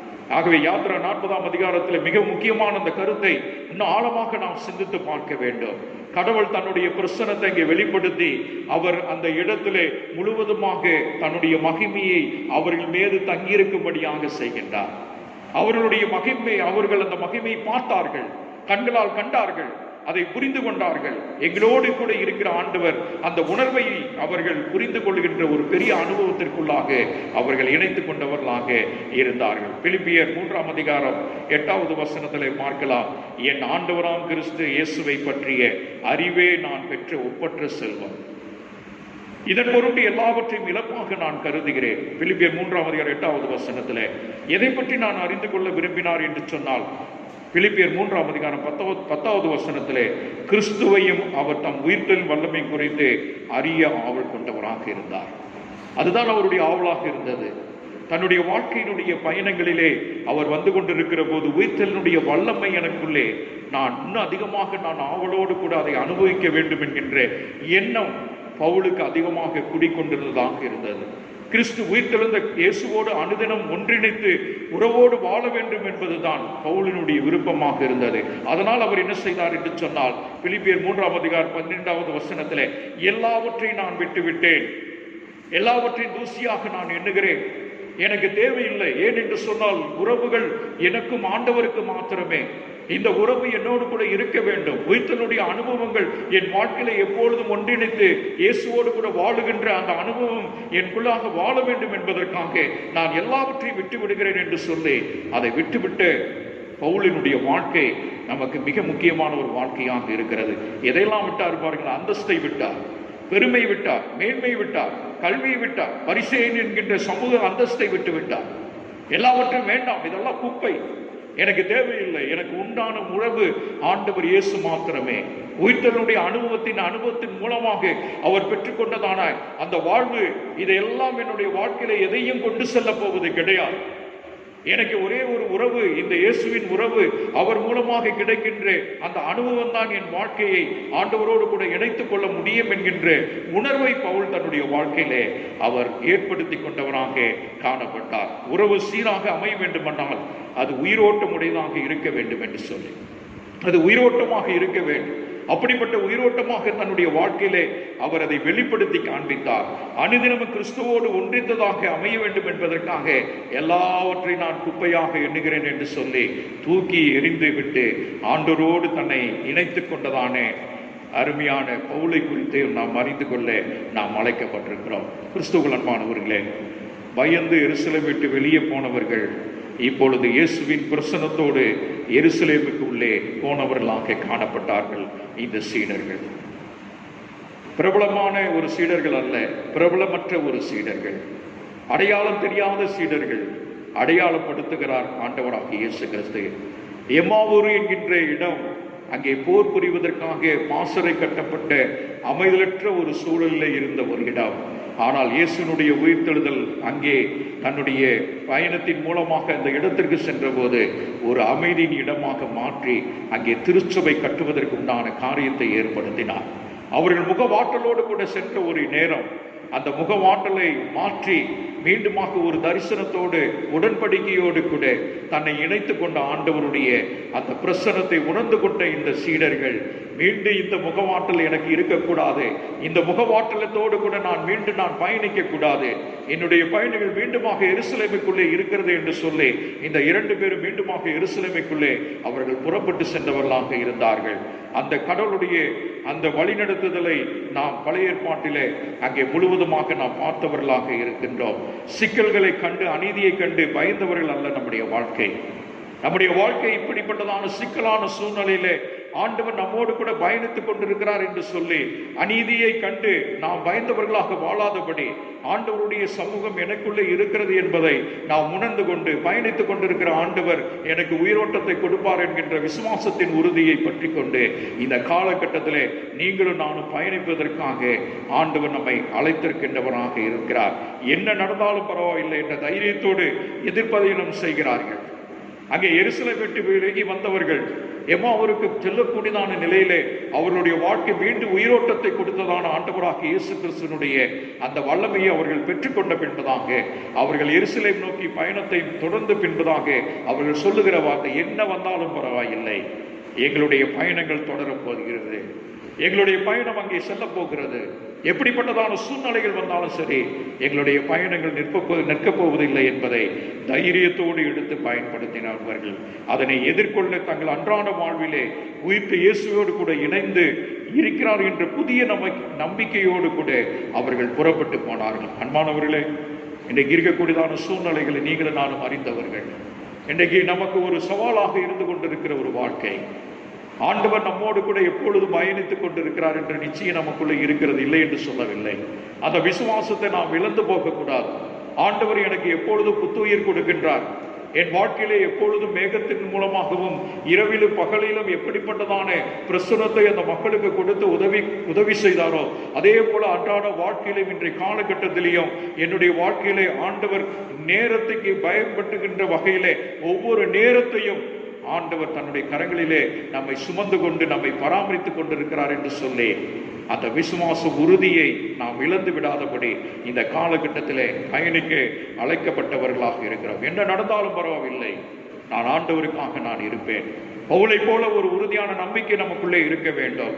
என் ஆண்டவருக்காக நான் எல்லாவற்றையும் விட்டு விடுகிறேன். இன்னைக்கு இருக்கக்கூடியதான பெரிய போராட்டமே இன்றைக்கு இதுதான். இப்படிப்பட்டதான சூழ்நிலையிலே பணத்தை சேர்த்துவதற்காக பிரயாசப்பட்டு கொண்டிருக்கக்கூடியதான நயவஞ்சகர்கள் இருந்து கொண்டிருக்கிறார்கள். அதே போல இன்னும் அது தங்களுடைய வாழ்வை விட்டு விலகி வர முடியாத அநேக மக்கள் இருந்து கொண்டிருக்கிறார்கள். இன்றைக்கும் பொறாமையினாலே நிறைந்த மக்கள் இன்னும் இருந்து கொண்டுதான் இருக்கின்றோம். பதவிக்காக இன்றைக்கு போராடி கொண்டிருக்கிற மக்கள் இருந்து கொண்டுதான் இருக்கின்றோம். ஆண்டவர் இதை சொல்லவில்லை. என்னோடு கூட பயணித்து நீ வருகின்ற போது உனக்கு தர வேண்டியதை உனக்கு நான் கொடுப்பேன் என்று சொன்ன வாக்குறுதி எப்பொழுதுமே அதுதான் நிலைத்திருக்கும் என்பதை நாம் மறந்துவிடக் கூடாது. ஆகவே நம்பிக்கையோடு கூட நம்முடைய பயணங்கள் தொடர வேண்டும் என்பதற்காக இன்றைக்கு திருச்சபை மீண்டும் திறக்கப்பட வேண்டும் என்று சொன்னால் நம்முடைய பயணங்கள் தொடர உயிர்த்தெழுந்த ஆண்டவரை தன்னுடைய சொந்த இரட்சகராக இணைத்துக் கொண்டு அந்த உறவிலே நீங்கள் நானும் இணைந்து ஜெபிப்போம். அந்த ஜெபத்தின் மூலமாக மீண்டும் கதவுகள் திறக்கப்படும். ஆண்டவருடைய பிரசன்னத்தை நாம் உணர்ந்து கொள்ள முடியும். அவரோடு கூட நாம் இணைந்து கொள்ள முடியும். அவருடைய அன்பை ருசிக்க முடியும். அவரோடு கூட நம்முடைய வாழ்க்கை மீண்டுமாக தொடரக்கூடியதாக இருக்கும். அப்படிப்பட்ட ஒரு வாழ்வை ஆண்டவர் கட்டாயமாக நாம் ஒவ்வொருவருக்கும் கொடுக்க வல்லவராக இருக்கிறார். நாம் இணைவதுதான் மிக முக்கியம். இயேசுவோடு கூட இணைகின்ற ஒரு உறவு தான் நிலைத்து நிற்கக்கூடியதான உறவு. இந்த உலகத்திலே நீங்களும் நானும் எதையும் கொண்டு வந்ததில்லை, கொண்டு போவதும் இல்லை. இங்கே வாழ்கின்ற ஒரு வாழ்க்கையிலே அவரோடு இணைந்து எங்கே நம்பிக்கையற்ற சூழலிலே வாழ்ந்து கொண்டிருக்கிறதான மக்களுக்கு இயேசுவானவர் அடையாளத்தை, தன்னுடைய அடையாளத்தை வெளிப்படுத்தினது போல நீங்களும் நானும் நம்பிக்கையற்ற சூழலிலே வாழ்ந்து கொண்டிருக்கிற மக்களுக்கு இயேசுவின் அடையாளத்தை நம்முடைய வாழ்வின் மூலமாக வெளிப்படுத்தி அவர்களுக்கு தேவைகளை சந்திக்க நாம் ஆயத்தப்படுத்துவோம். அப்பொழுது நம்முடைய தேவைகளும் சந்திக்கப்படும். கர்த்தர் நம் ஒருவரையும் ஆசீர்வதித்து வழிநடத்துவாராக. ஆமீன். தலைகளை தாழ்த்தி ஜெபம் செய்வோம். எங்களை நேசிக்கிற எங்கள் அன்பின் ஆண்டவரே, இந்த அருமையான நேரத்திற்காக நாங்கள் அடிமை ஸ்தோத்திரிக்கிறோம். பயணித்துக் கொண்டிருக்கிற ஆண்டவர், அவளுடைய வாழ்க்கை மிக முக்கியமான ஒரு வாழ்க்கை. அதை உயிர்த்தெழுந்த ஆண்டவரை வல்லமையாக ஏற்றுக்கொண்ட ஒரு அனுபவத்தை நான் எல்லாவற்றையும் குப்பையமாக எண்ணுகிறேன் என்று சொல்லி தூக்கி எறிந்த ஒரு வாழ்க்கை. அதே போல தன்னுடைய வாழ்க்கையினுடைய பயணத்தில் எம்மாவூர் சென்றதான சீடர்களுடைய அனுபவங்கள், அந்த அனுபவத்தின் மூலமாக கிடைத்த அவர்கள் ஒரு புதிய உற்சாகத்தோடு புறப்பட்டு மீண்டுமாக எருசலேமுக்குள்ளே செல்லுகின்ற ஒரு பாதையை நீர் காண்பித்தீர் ஆண்டவரே. நம்பிக்கையற்ற சூழலிலே நம்பிக்கையை உறுதிப்படுத்துகிற உங்களுடைய வார்த்தைக்காக நாங்கள் நன்றி செலுத்துகின்றோம். பயணித்துக் கொண்டு இருங்கள், விசுவாசத்தோடு இருங்கள். நான் தான் உங்களுக்கு கடவுள் என்று சொல்லி இஸ்ரேல் மக்களுக்கு ஆண்டவரை எப்பொழுது தொடர்புள்ளவராக இருக்கிறேன் என்பதை வெளிப்படுத்தி காண்பித்தீர்.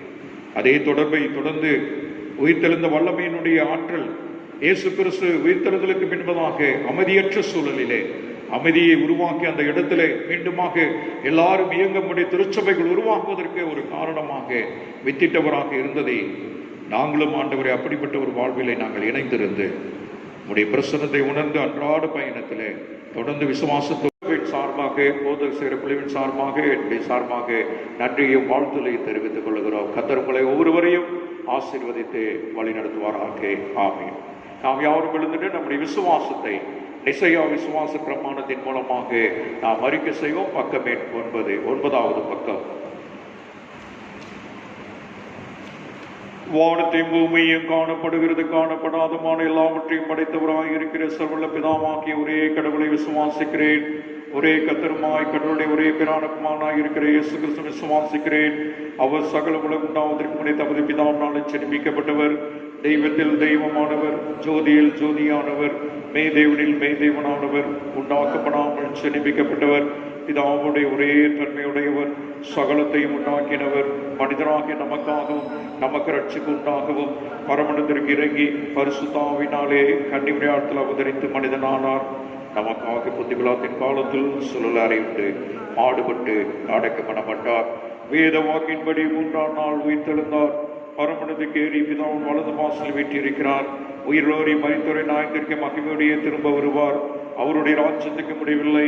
கர்த்தருமாய் ஜீவனை கொடுக்கிறவருமாய் பிதாவிலும் குமாரனுக்கு புறப்படுகிறவருமாய் பிதாவோடு குமாரப்படுதலுக்கு ஸ்தோத்திரிக்கப்படுகிறவருமாய் தீர்க்க தரிசன மூலமாக உரைத்தருமாய் இருக்கிற பரிசுத்தாவை விசுவாசிக்கிறேன்.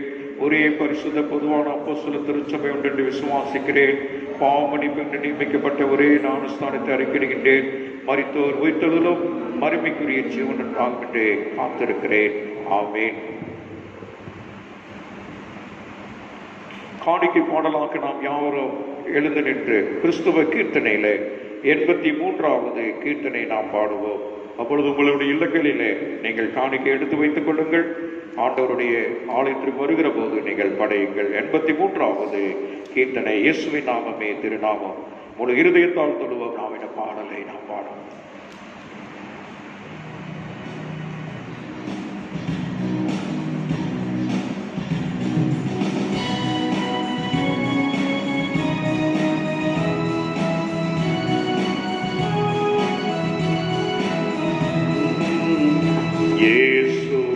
நாமமே திருநாமம்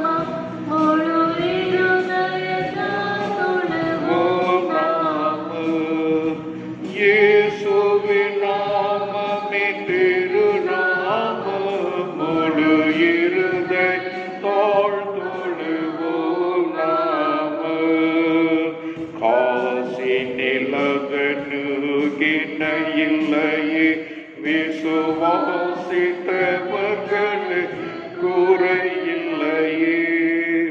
காசினில் அதனும் இணையில்லையே.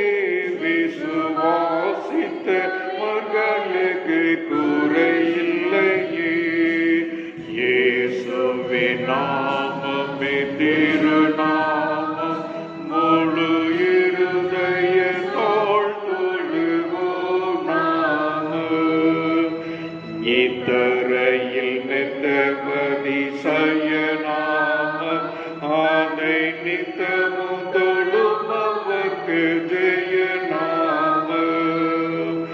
இத்தரையில் மெத்தவதி சயநாமம். அதை நித்தமும் தொழும் அவர்க்கு ஜெயநாமம். இயேசுவின் நாமமே திருநாமம். முழு இருதயத்தால் தொழுவோம் நாமம். உத்தமகிமை பிரசித்த நாமம். இது சத்திய விதயமான முத்த நாமம். உத்தம மகிமை பிரசித்த நாமம். இது சத்திய விதயமான முத்த நாமம். இயேசுவின் நாமமே திருநாமம். முழு இருதயத்தால் தொழுவோம் நாமம். விண்ணவரும் மண்ணுடன் கொண்டாடு நாமம். நம்மை அண்டிடுமே பயத்தோடு தேவநாமம்.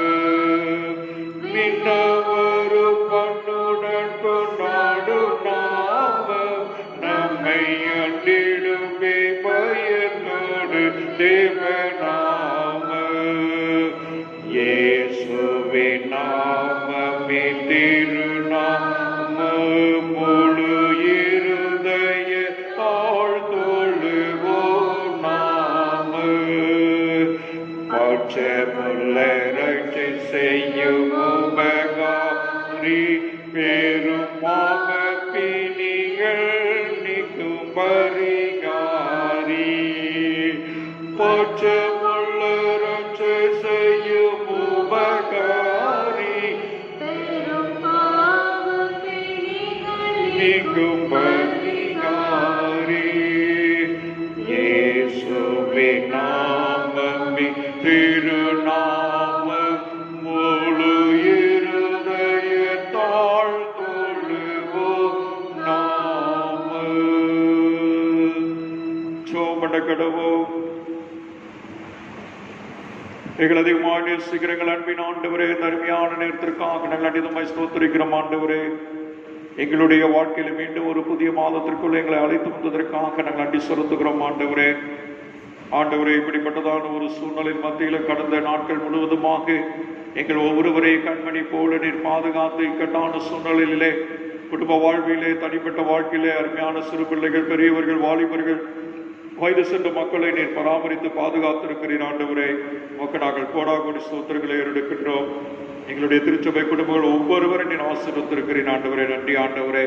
அதே போல மற்ற திருச்சபையில் இருக்கிற ஒவ்வொரு குடும்பத்தை கடவுள் ஆசீர்வதித்ததற்காக உமக்கு நாங்கள் நன்றியோடு கூட ஸ்தோத்திரிக்கிறோம் ஆண்டவரே.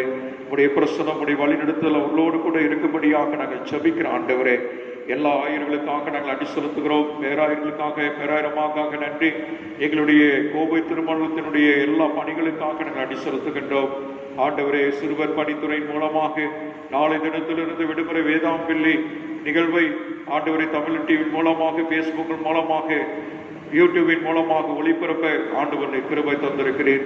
நேரலிலே எங்களுடைய பிள்ளைகள் இணைந்து கொள்ளவும், அதன் மூலமாக இந்த விடுமுறை வேதாம்பள்ளியிலே கொடுக்கப்பட்டிருக்கிற தலைப்புக்குள்ளாக தங்களை இணைத்துக் கொண்டு ஆண்டவரை விசுவாச பாதையிலே தங்களை முழுவதுமாக வளர்த்துக் கொள்ளவும், உடைய வசனத்தை சொல்லவும், உடைய பாடல்களை பாடவும், ஆண்டவரை அதிகமாக கற்றுக்கொள்ளவும், திருமறை நிகழ்வுகள், அது மாத்திரமல்ல மிஷனரியினுடைய நிகழ்வுகள் எல்லாம் கேட்டு தங்கள் வாழ்க்கையில் அதிகமாக பயன்பெறும்படியாக ஆண்டவர் கிருபை பாராட்ட வேண்டுமா ஜெபிக்கிறோம்.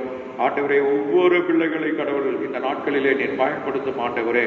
ஒரு பெரிய அதிசயம் கிடைக்கட்டும். அவர்கள் மூலமாக ஆண்டவரே அவர்கள் ஜெபிக்கின்ற ஜெபங்கள் ஆண்டவரே ஒரு பெரிய அசைவுகளை ஏற்படுத்தக்கூடிய வகையில் சிறு பிள்ளைகளுக்காக கொடுக்கப்பட்டிருக்கிற இந்த நிகழ்வை ஆண்டவர் ஆசீர்வதித்து வழிநடத்தபடியாய் எந்த இடையூறும் இல்லாதபடி ஆண்டவரே இந்த நிகழ்வுகள் எல்லாம் சிறப்பாக நடைபெற ஆண்டவரே எங்களுடைய கோவை திருமணத்தினுடைய சிறுவர் பணி ஆண்டவரே இதனுடைய டைரக்டர் மற்றும் ஆண்டவரே எல்லா பணியாளர்களையும் கடவுள் ஆசீர்வதிப்பீராக. அதில் இணைந்திருக்கிற அனைவரையும் கடவுள் ஆசீர்வதித்து வழிநடத்தி சிறப்பான ஆண்டவருக்காக மகிமையாக தன்னுடைய பணிகளை நிறைவேற்ற ஆண்டவர் கிருபை பாராட்ட வேண்டுமா செபிக்கிறோம். ஆண்டவரை தொடர்ந்து எங்களுடைய திருச்சபை மூலமாக அநேக நன்மைகளையும் ஆசீர்வாதங்களையும் இம்மட்டமாக நீர் கொடுத்து நீர் வழிநடத்திருக்கிறீர். ஆண்டவரே அடையாளம் தெரியாத மக்களுக்கு நாங்கள் ஆண்டவரே இந்த திருச்சபை அடையாளப்படுத்திக் கொள்ள நீர் கிருபை தந்திருக்கிறீர். அனிதமாய் ஸ்தோத்திரிக்கிற ஆண்டவரே, எத்தனை பேர் தங்களுடைய வாழ்க்கையிலே வாழ்வாதாரங்களை இழந்திருக்கிறார்கள், உணவுகள் இல்லாமல் இருந்திருக்கிறார்கள். ஒவ்வொரு மாதமும் அவர்களுக்கு உண்டான வருமானங்கள் இல்லாத சூழ்நிலையில அவர்களுக்கு தேவையான உணவுகளை வாங்கி கொடுக்கவும் ஆண்டவர் நீர் கிருபை பாராட்ட அடையாளம் ஆண்டவரே உருவாக்கக்கூடிய நிலையை எங்களுடைய திருச்சபைக்கு நீர் கொடுத்ததற்காக நன்றிதுமாய் ஸ்தோத்திரிக்கிறோம். இதில் இணைந்திருக்கிறதான போது செய்கிற குழுவிற்கு நன்றி ஆண்டவரே. அதிலே மாத்திரமல்ல, எங்களுடைய திருச்சபை மக்கள் ஆண்டவரை தாராளமாக தங்களுடைய காணிக்கைகளை கொடுத்து இப்படிப்பட்டதான மக்களுக்கு ஆண்டவரை உதவிக்கரங்களை நீட்டினதற்காக நாங்கள் நன்றிதுமாய் ஸ்தோத்திரிக்கிறோம். தொடர்ந்து ஆண்டவரை வரக்கூடியதான நிகழ்வு மீண்டுமாக ஊரடங்கு உத்தரவு தொடர்ந்து 17ஆம் தேதி வரையும் நடைபெற இருக்கின்ற போது இந்த நாட்களில் ஆண்டவரே அருமையான பிள்ளைகளுக்கு தேவையான உணவு தேவை, அவர்களுக்கு உண்டான ஆண்டவரே அன்றாட வாழ்க்கையினுடைய அரிசி தேவை, பருப்பு தேவை, மற்ற ஆண்டவரே ஒவ்வொரு பொருளும் அவர்களுக்கு தேவையாக இருக்கிறது. குடும்பத்தில் ஆண்டவரே பசியிலே வாடுகிற மக்கள் உண்டு, வேதனையிலே கஷ்டப்படுகிற மக்கள் உண்டு. ஒவ்வொரு நேரம் எங்களுக்கு உணவு கிடைத்தால் போதும் என்று சொல்லக்கூடியதான நிலையிலே ஆண்டவரை தவித்துக் கொண்டிருக்கிற மக்களை நீர் எல்லாவற்றையும் நீர் அறிந்திருக்கிறேன். எங்களால் முடிந்த உதவிகளை எங்களுடைய திருச்சபை மூலமாக அடையாளம் தெரியாத மக்கள் மத்தியிலே எங்களுடைய பணிகள் மீண்டுமாக தொடர ஆண்டவர் நீர் விருப்பப்பட்டால் எல்லாவற்றையும் நிறைவேற்றி கொடுக்கும்படியாய் ஆண்டவரே எங்களுடைய திருச்சபை மக்கள் மூலமாக நிறைவேற்றும்படியாய் ஆண்டவர் நீர் கிருபை பாராட்ட வேண்டுமா ஜெபிக்கின்றோம். ஆண்டவரை தொடர்ந்து எல்லா திருச்சபைகளும் இப்படிப்பட்ட ஒரு ஐக்கியத்தை உருவாக்கி ஒவ்வொரு மக்களையும் சந்திக்க ஆண்டவர் நீர் கிருபை பாராட்டி இருக்கிறீர். ஆண்டவரே இன்றைக்கு அடையாளம் தெரியாத மக்களுக்கு அடையாளப்படுத்தும்படியாக ஒவ்வொரு திருச்சபை நீர் எடுத்து பயன்படுத்தி வருவதற்காக நாங்கள் நன்றியோடு கூட ஸ்தோத்திரிக்கிறோம். ஒவ்வொரு திருச்சபையினுடைய பொது சிறு குழுவிற்காக மக்களுக்காக ஆயிரங்களுக்காக நன்றிதமை ஸ்தோத்திரிக்கிறோம். ஆண்டவரே தொடர்ந்து அவர்களுடைய பணிகள் நடைபெற ஆண்டவர் நீர் கிருபை பாராட்ட வேண்டுமா எங்களுடைய சமூகத்திலே தாழ்மையோடு ஜெபிக்கிறோம். பேராயர் மூலமாக சில பணிகளும் நிறைவேற்றும்படியாக நீர் கிருபை தந்திருக்கிறேன். நன்றிதமை ஸ்தோத்திரிக்கிற ஆண்டவரே, தொடர்ந்து அவருடைய பணிகள் இந்த காலகட்டத்திலே மிக முக்கியமான ஒன்று. நல்ல பலத்தை இருவருக்கு நீர் கொடுத்த ஆண்டவரே, தங்களுடைய பணிகளை செயல்படுத்த ஆண்டவர் நீர் கிருபை பாராட்ட வேண்டுமா எங்களுடைய சமூகத்திலே தாழ்மையோடு ஜெபிக்கிறோம். அன்பின் ஆண்டவரே, தொடர்ந்து கர்த்தர் எல்லா விதத்திலும் நீ வழிநடத்தி ஆசீர்வதித்து வருகிறீர். ஆண்டவரே வாலிப பிள்ளைகளுக்காக ஜெபிக்கிறோம், பெரியவர்களுக்காக ஜெபிக்கிறோம், பெண்களுக்கு சங்கத்திற்காக ஜெபிக்கிறோம், ஆண்களுக்கு சங்கத்திற்காக ஜெபிக்கிறோம், ஞாயிறு பிள்ளைகளுக்காக ஆசிரியர்களுக்காக நாங்கள் ஜெபிக்கிறோம். ஆண்டவரே ஒவ்வொருவரை கடவுள் ஆசீர்வதிப்பீராக. இந்த நாட்களில் நடைபெற இருக்கக்கூடியதான திருமணங்களுக்காக நாங்கள் வருகிறோம். ஆண்டவரே திருமணங்கள் சில நேரங்களிலே ஆண்டவரே அவர்களுடைய விருப்பங்களுக்கு இணங்குதாக மீண்டும் எப்பொழுது நல்ல முறையை வருகிறதோ அப்பொழுது நாங்கள் திருமணத்தை வைத்துக் கொள்கிறோம் என்று சொல்லி ஆண்டவரை மாற்றி ஏற்பாடு செய்திருக்கிறதான குடும்பத்திற்காக நாங்கள் ஜெபிக்கிறோம். ஆண்டவரே உடைய கிருபை கூட இருக்க வேண்டுமா நாங்கள் ஜெபிக்கின்றோம். ஆண்டவரே எந்த விதத்தில் அவருடைய திருமண காரியங்கள் பாதிக்காதபடி ஆண்டவரே அவர்கள் விருப்பப்படுத்தக்கூடியதான மீண்டுமான ஒரு நாளை அவர்களுக்கு கொடுத்து ஆண்டவரை மீண்டுமாக பிள்ளைகள் இணைந்து குடும்ப வாழ்க்கைகளை பிரவேசிக்கப்படி திருமண காரியங்கள் சீர சிறப்புமாக நடைபெறுவதற்கு ஆண்டவர் கிருபை பாராட்ட வேண்டுமா ஜெபிக்கிறோம். ஆண்டவரை ஏற்கனவே நிச்சயம் நடைபெற்றிருக்கிறது. ஆண்டவரை ஒவ்வொரு காரியங்கள் நடைபெற்றிருக்கிறபடினால் ஆண்டவரே எதிர்பார்த்து கொண்டிருக்கிறவருடைய வாழ்க்கையை ஆண்டவர் தாமே சீக்கிரமாக அவர்களுக்கு உண்டான வாழ்வை நீர் தரும்படியாக உடைய சமூகத்திலே தாழ்மையோடு நாங்கள் ஜெபிக்கிற ஆண்டவரே, அப்படிப்பட்டதான ஒரு வாய்ப்பை பெற்று உங்களுக்கு நன்றி செலுத்த மீண்டுமாக ஆண்டவரே எல்லா ஆலயங்களும் திறக்கப்பட்டு நிகழ்வுகள் தொடர்ந்து நடைபெற எங்கள் மக்கள் மீண்டுமாக வந்து துதிக்க கனப்படுத்த அப்படிப்பட்ட ஒரு வாய்ப்பை மீண்டும் கொடுக்கும்படியாக உடைய சமூகத்திலே நாங்கள் தாழ்மையோடு ஜெபிக்கிற ஆண்டவரே, ஏன் இந்த இடர்பாடு, ஏன் இந்த கஷ்டம், ஏன் இந்த வேதனை, ஏன் இப்படிப்பட்டதான இடைவெளி என்று சொல்லி ஒருவருக்கு ஒருவர் இன்றைய நாளில தீர்மானிக்கும்படியாக நீர் வைத்திருக்கிறேன். ஆண்டவரை இன்றைக்கு இருக்கக்கூடியதான சுயநலங்கள், பெருமைகள், ஆண்டவருக்கு பயந்து இல்லாத ஒரு வாழ்க்கை, விரோதமான காரியங்கள், விரோதமான செயல்பாடுகள், பதவிக்காக, பொருளுக்காக, பணத்திற்காக ஆசைப்படுகிற உள்ளங்கள், இப்படிப்பட்டதான தருணத்துல இன்றைக்கு திருச்சபைகளும் இணங்க முடியாத ஒரு சூழ்நிலையில ஆண்டவரை ஒருவருக்கு ஒருவர் பார்க்க முடியாத ஒரு சூழ்நிலையினுடைய தவிப்பில் இருக்கிற போது இனி வருகின்ற காலங்கள் எங்களுக்கு ஆண்டவரை ஒரு கொள்ளை நோயின் மூலமாக எங்களை உணர்த்தியிருக்கிறார். எங்கள் வாழ்க்கையை உணரப்பட்டிருக்கிறது. இந்த கொள்ளை நோயின் மூலமாக எங்களுடைய வாழ்க்கையை நாங்கள் ஆராய்ந்து பார்க்க, எங்களுக்கு கொடுக்கப்பட்டதான தகுதியுள்ள ஒரு வாழ்க்கைக்குள்ளாக நாங்கள் கடந்து வருகின்ற நாட்களை நாங்கள் தவறவிட்டு விட்டுமே. எங்களுடைய வாழ்க்கைகள் இப்படிப்பட்டதான காலங்களுக்குள்ளாக பயன்படுத்தப்படவில்லையே, சரியான ஒரு சமயத்தை நாங்கள் ஏற்படுத்திக் கொள்ளவில்லையே, எங்களுக்கும் கடவுளுக்கும் உண்டான உறவுகளை நாங்கள் பலப்படுத்தவில்லையே, கடவுளுக்கும் எங்களுக்கும் உண்டான உறவுகளை நாங்கள் வெளிப்படுத்தி அதன் மூலமாக இந்த உலகத்திலே சாட்சியாக இல்லையே. எங்கள் இஷ்டம் போல நாங்கள் வாழ்ந்தோம், எங்கள் இஷ்டம் போல எங்களுடைய ஆலயத்திற்கு நாங்கள் சென்றோம், இஷ்டம் போல திருவிருந்திலே பங்கு பெற்றோம், இஷ்டம் போல காணிக்கைகளை நாங்கள் கொடுத்தோம். ஆண்டவருக்காக கொடுக்கவில்லை, ஆண்டவருக்காக நாங்கள் அர்ப்பணிக்கவில்லை, ஆண்டவருக்காக கொடுக்கப்பட்டதான வாழ்விலே நாங்கள் இணையவில்லை. எங்களுக்காக கொடுக்கப்பட்ட தகுதியான வாழ்க்கையிலே, எங்களுக்காக கொடுக்கப்பட்ட வாழ்விலே, அன்றாட வாழ்வினுடைய சுகத்துக்காகவும் பலத்திற்காகவும் பாதுகாக்க ஆண்டவருக்கு நான் உண்மையாய் நன்றி செலுத்தவில்லையே என்கின்ற எண்ணங்கள் எல்லாம் இந்த நாட்களிலே ஆண்டவரை எங்களுக்குள்ளே உறுதிப்படுத்தபடியாக நீர் கிருபை தந்திருக்கிறேன். இப்படிப்பட்ட உணர்வுகளை நீர் வெளிப்படுத்தி கொண்டிருக்கிறேன். இன்னும் காலங்கள் நீங்கள் தாழ்த்த வேண்டாம். ஆண்டவருடைய சமூகத்திற்குள்ளே நீங்கள் வந்துவிடுங்கள். ஒருவருக்கொருவர் பேசிக் கொண்டு இல்லாதபடி உணர்வோடு கூட ஆண்டவருடைய சமூகத்தில் நீங்கள் காணப்படுங்கள். நீங்களே ஆண்டவருடைய பிள்ளைகள் என்பதை இந்த உலகத்திற்கு உள்ள வெளிக்காட்டுங்கள். நீங்களே பொல்லாதவர்களாக இருந்து ஆண்டவருக்கு விரோதமான காரியங்களை செய்து சகோதரனை நேசிக்காமல், சகோதரி நேசிக்காமல், உங்களுடைய கண்களிலே இருக்கக்கூடியதான உதிரத்தை பார்க்காமல் மற்றவருடைய கண்களில் இருக்கக்கூடியதான உதிரத்தை பார்த்து கொண்டு மீண்டுமாக பொல்லாங்கிற்குள்ளே இருந்து கொண்டு வாழ்க்கையை நடத்தாதபடி மீண்டும் உங்களுடைய வாழ்க்கையை நீங்கள் திருத்திக் கொண்டு பரிசுத்தோடு உண்மையோடு பரிசுத்த அலங்காரத்துடைய கத்தரை தொழுது கொள்ள வேண்டும் என்கின்ற எண்ணத்தோடு ஆண்டவரை ஒவ்வொருவரும் இப்படிப்பட்டதான காலங்களை பிரயோஜனப்படுத்திக் கொண்டு தங்களை இணைத்துக் கொள்ளும்படியாக ஆண்டவர் கிருபை பாராட்ட வேண்டுமாய் உடைய சமூகத்தில் நாங்கள் தாழ்மையோடு ஜெபிக்கிறோம். ஆண்டவரே, எங்கெங்கே நிர்விசாரமாய் இருக்கிறதோ, எங்கே ஆண்டவருக்கு விரோதமாக இருக்கிறதோ, ஆண்டவருக்கு விரோதமான காரியங்கள் திருச்சபைக்குள்ள இருக்கிறதோ, தங்களுடைய செல்வங்கள் தங்களுடைய செல்வாக்குகள் என்று சொல்லிக் கொண்டதான வாழ்க்கைகள் இருக்கிறதோ, ஆண்டவரை ஒரு பெரிய மாற்றத்தை ஒவ்வொருவருக்கும் நீர் கொடுத்து இப்படிப்பட்டதான தவித்துக் கொண்டிருக்கிறோமே, ஆண்டவருடைய சன்னிதானத்தில் வந்து திருவிருந்து எடுக்க முடியவில்லையே, நாங்கள் பங்கு பெற முடியவில்லையே, அழைக்கப்பட்ட போது நாங்கள் புறக்கணித்தோம், அழைக்கப்பட்ட போது ஆண்டவருக்கு விரோதமாக நாங்கள் செய்தோம்,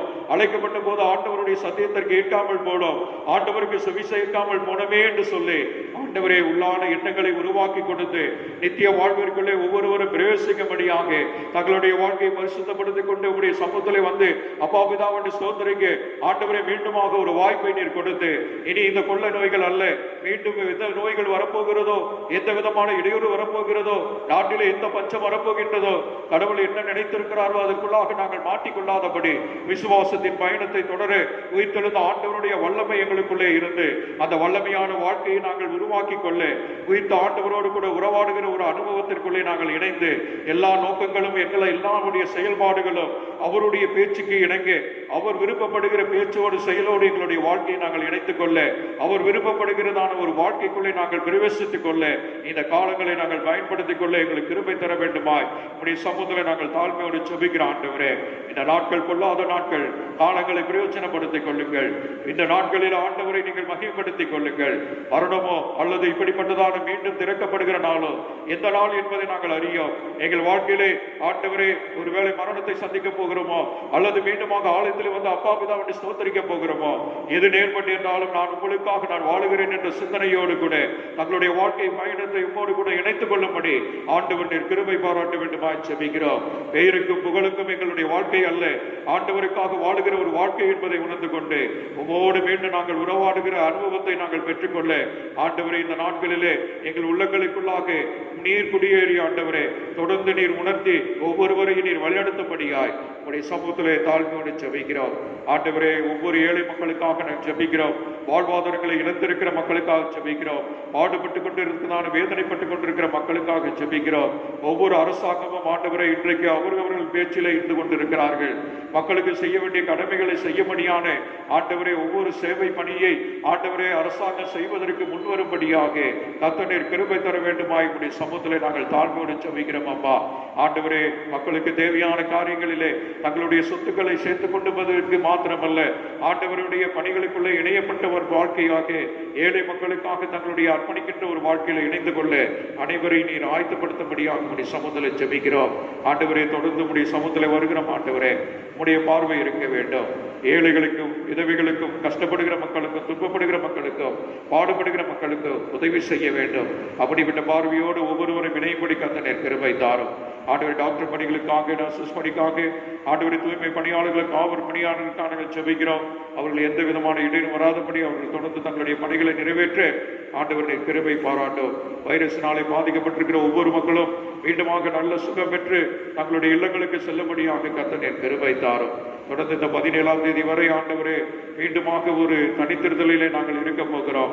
இன்னும் உணரக்கூடிய காலங்களை உணர்ந்து கொண்டு இனி வராது ஆண்டவருடைய நாமத்தினாலே நாங்கள் உணர்ந்து கொண்டோம் என்று சொல்லி தங்களை அர்ப்பணிக்கின்ற ஒரு நேரமாக இந்த நாட்களை பயன்படுத்திக் கொள்ள கர்த்தர் கிருபை தர வேண்டுமா இப்படி சமூகத்தில் ஜெபிக்கிறோம். தொடர்ந்து உலகத்திற்காக ஜெபிக்கிறோம். தவித்துக் கொண்டிருக்கிற உலக நாடுகளுக்காக நாங்கள் வருகிறோம். ஆண்டவர் தாமே அங்கே ஒரு எழுப்புதலை உருவாக்கி கொடுத்து மக்களுடைய ஆண்டவரை எண்ணங்களிலே அவர்கள் வாழ்ந்து கொண்டிருக்கிற சூழலை உணர்த்தி காண்பித்து நோய்களிலே இருக்கக்கூடியதான மக்கள் சுகம் பெற்று மீண்டும் ஒரு வாழ்வுக்கு உருவாகும்படியாக கர்த்தர் கிருபை தர வேண்டுமாய் உடைய சமூகத்திலே தாழ்மையோடு ஜெபிக்கிறோம். இந்த நாளிலே படைத்திருக்கிற காணிக்கை நீர் அங்கீகரிப்பீராக. ஆண்டவரை கடந்த நாட்களிலே சந்தா மூலமாக கொடுத்து ஆலயத்திற்கு செலுத்தபடியாக கொடுத்த கரங்களுக்காக நாங்கள் நன்றி செலுத்துகிறோம். இந்த நாளில் ஆற்றிலே வைக்கப்பட்டிருக்கிற ஒவ்வொரு சந்தா காணுக்காக, நன்றி காணிக்கைக்காக, கடந்த நாட்களிலே உண்டியல் மூலமாக கொடுக்கப்பட்டதான காணிக்கை, பிடியரசின் மூலமாக கொடுக்கப்பட்ட காணிக்கை எல்லாவற்றையும் கடவுள் ஆசீர்வதிப்பீராக. தொடர்ந்து ஆண்டவரை கொடுத்த கரங்களையும் அவருடைய வாழ்வை கடவுள் ஆசீர்வதித்து வழிநடத்தும்படியாக ஜெபிக்கின்றோம். தொடர்ந்து ஆண்டவரை இணைந்திருக்கிற அனைவரை கடவுள் ஆசீர்வதிப்பீராக. மீண்டுமாக உடைய சமுத்திரங்களை தாழ்த்துகிறோம். உடைய பிரச்சனைகளோடு கூட இருக்கிற மழைக்காலங்கள், இந்த மழைக்காலங்களில் ஒவ்வொருவருக்கும் நல்ல மழை நீர் கொடுத்து ஆண்டவரை வழிநடத்தும்படியாக உடைய சமூகத்திலே ஜெபிக்கிறோம். எல்லாவற்றையும் உடைய ஆசீர்வாதத்தோடு நாங்கள் வழிநடத்த ஆண்டவரே உடைய பராமரிப்புகளை நீங்கள் எங்களை பத்திரப்படுத்தி பாதுகாக்கும்படியாய் அன்பு ரட்சகர் இயேசு கிறிஸ்துவின் மூலமாக நாங்கள் ஜெபிக்கின்றோம். நல்ல பிதாவே, ஆமென். நமது ஆண்டவராகிய இயேசு கிறிஸ்துவின் கிருபையும் பிதாவாகிய கடவுளுடைய அன்பும் பரிசுத்த ஆவியானுடைய ஐக்கியம் நம் அனைவரோடு வேண்டும் என்று சதா காலம் தங்கி நீடித்து நிலைத்திருப்பதாக.